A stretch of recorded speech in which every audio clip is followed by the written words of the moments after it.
नमस्कार, आप देख रहे हैं लोक संहिता और मैं हूं आपके साथ शीतल बावखंडी। आइए नजर डालते हैं उत्तराखंड से जुड़ी खबरों पर।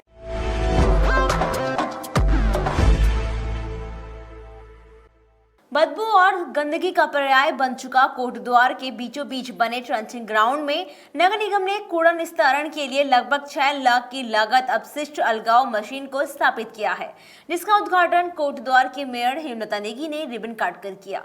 वहीं मेयर हेमलता नेगी ने कहा कि कूड़े के निस्तारण के लिए इस मशीन को लगाया गया है। यह खाद और प्लास्टिक को छानकर अलग करेगी। इस खाद और प्लास्टिक को बेचकर नगर निगम अपनी आय में वृद्धि करेगी। हमारा एक प्रयास है, जब इसकी जानकारी हमको मिली तो हमने आयुक्त जी से बात की, मतलब ऐसा है तो 8 घंटे करीब ये काम करेगी सुबह और शाम को। और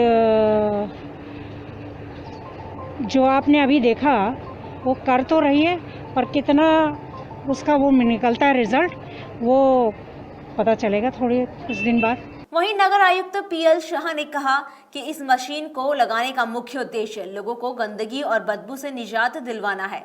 यह मशीन 1 घंटे में 5 टन के लगभग कूड़े को साफ करती है।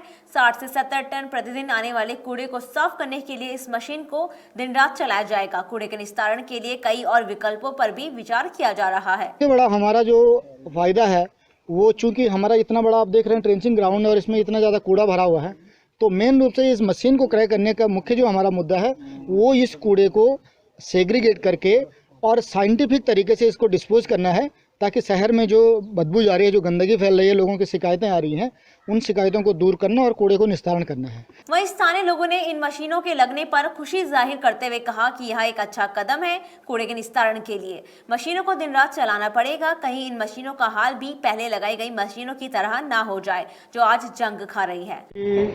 शहर का कूड़ा निस्तारण के लिए मशीनें आई हैं, ये तो बहुत खुशी की बात है। लेकिन सबसे बड़ी बात यह है कि अगर इसको प्रतिदिन के हिसाब से ही चलाया जाएगा तभी जाके सक्सेस है, नहीं तो पुरानी मशीन लाखों रुपए की पड़ी है, उन पे जंक लग गया है। ऐसा ना हो कि इस पे भी जंक लग जाए। कोटद्वार से राकेश पंत की रिपोर्ट।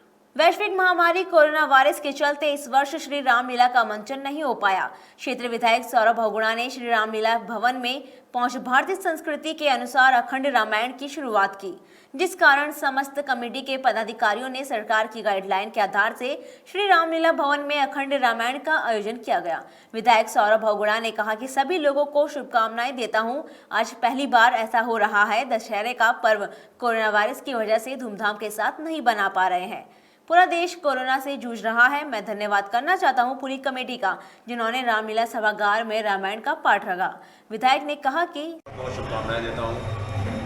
आज पहली बार ऐसा हो रहा है कि सितारगंज में रामलीला मैदान में हम बहुत धूमधाम से ये पर्व नहीं बना पा रहे हैं। तो आप सबको मालूम है पूरा विश्व कोरोना से जूझ रहा है। आज बहुत एक ऐसी खराब बीमारी हमारे बीच में है और मैं धन्यवाद करना चाहता हूँ सारी कमेटी का, राकेश त्यागी जो अध्यक्ष हैं, जिन्होंने फिर भी यहाँ पर रामलीला ग्राउंड में आज दशहरे का पर्व मनाने के लिए आज अष्टमी की पूजा रखी है। धूमधाम के साथ यहाँ रामलीला का आयोजन किया जाता है और दशहरा मनाया जाता था, लेकिन कोरोना महामारी के कारण इस बार रामलीला का कार्यक्रम नहीं हुआ है। इसी क्रम में हमने संपूर्ण रामायण का कार्यक्रम आज माननीय विधायक जी के द्वारा शुरू कराया गया। कल हवन होगा और उसके बाद सबको प्रसाद वितरण किया जाएगा। सितारगंज से दीपक भारद्वाज की रिपोर्ट।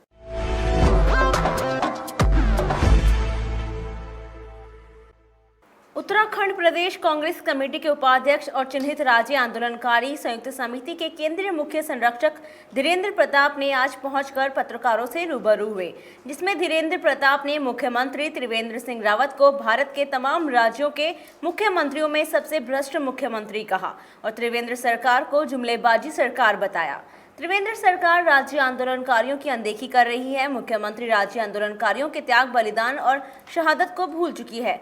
धीरेन्द्र प्रताप ने राज्य आंदोलनकारियों से आगामी 30 अक्टूबर को देहरादून चलो का आह्वान किया, जहां पर राज्य आंदोलनकारियों के चिन्हीकरण 10% आरक्षण, गैर संस्थायी राजधानी, दिग्गज चिन्हित आंदोलनकारी के परिवारों को 10,000 पेंशन रुपए, मुजफ्फरनगर कांड के दोषियों को सजा दिलाना, पलायन पर रोक लगाना जैसे सवालों को लेकर राज्य भर के आंदोलनकारी सत्याग्रह करने जा रहे हैं।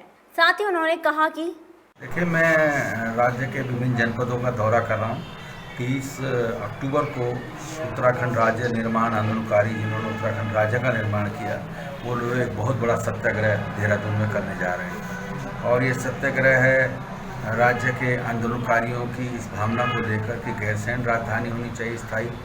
ये सत्याग्रह है कि राज्य आंदोलनकारियों का 10% आरक्षण त्रिवेंद्र सरकार को लागू करना चाहिए। ये सत्याग्रह है कि राज्य में पलायन रुकना चाहिए।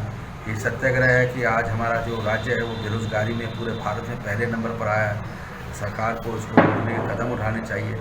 कोटद्वार से राकेश पंत की रिपोर्ट।